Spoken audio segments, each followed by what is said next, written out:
Hello, let's talk about how to hold the German bow. So the German bow is this one. It's the one with the bigger frog, and it's held differently from the other string instruments. French bow hold or overhand, German bow hold, also known as the underhand bow hold.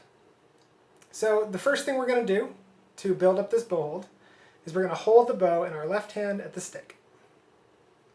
Once you have that, go ahead and bring your right hand up. It's cupped nicely in a C shape, relaxed, as if you were going to hold out a baby chick or a baby puppy or a little kitten. And then we're going to turn that sideways and let the bow come into our hand so that it's resting with the frog against the fatty part of our hand, just like so.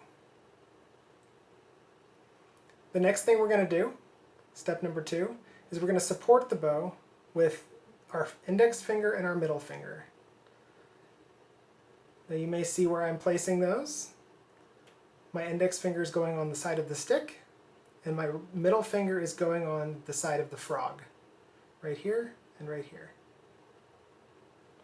Those are curved in a nice arch shape, or C shape. We want to avoid anything that looks like this. Nice curved shape. Let's build that up from there. So we'll take the bow away again. Nice curved hand. Bow comes into the fatty part of our palm, and our index and middle finger rest lightly on the side of the stick and the frog. Now the next step, we'll have our thumb just come lightly over the top here.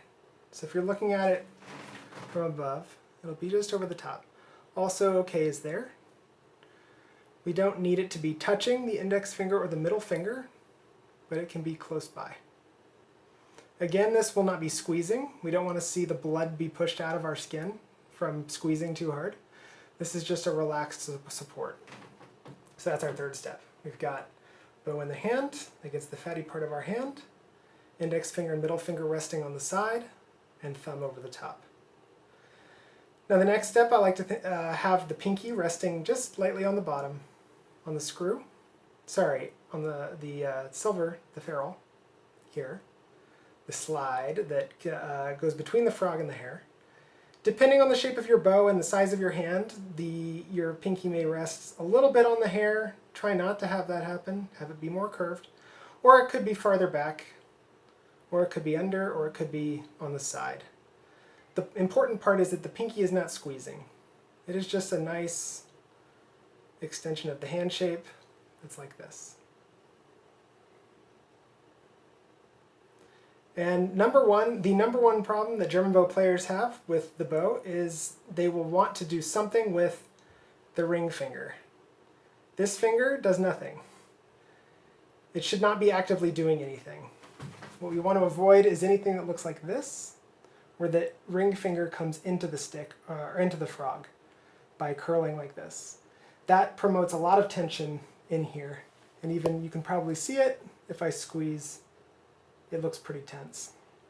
So from this side you'll see my ring finger is just resting up against my middle finger. That's comfortable for me.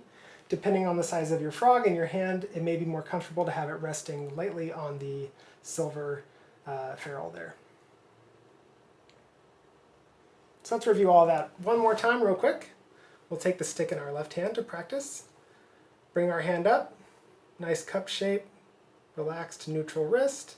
Turn that sideways, bring it into the fatty part of your hand. These two fingers support the stick in a nice arch shape. Thumb goes over the top, pinky on the bottom. Again, nice and curved, nothing is squeezing. And the ring finger is just resting wherever it's comfortable without squeezing. Now this bow hold may feel like, oh no, if I let my left hand go, it's going to fall. And that is correct. It should be that relaxed. When you have the bass in front of you, the most important thing will be these two fingers as the support to keep the bow from falling. So let me back up so you can see that.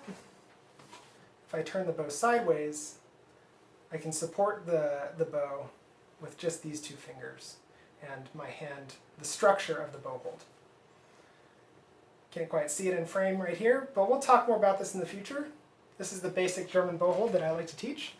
And a good thing to review every now and then, just to check in to make sure that your bow hold is nice and healthy and relaxed.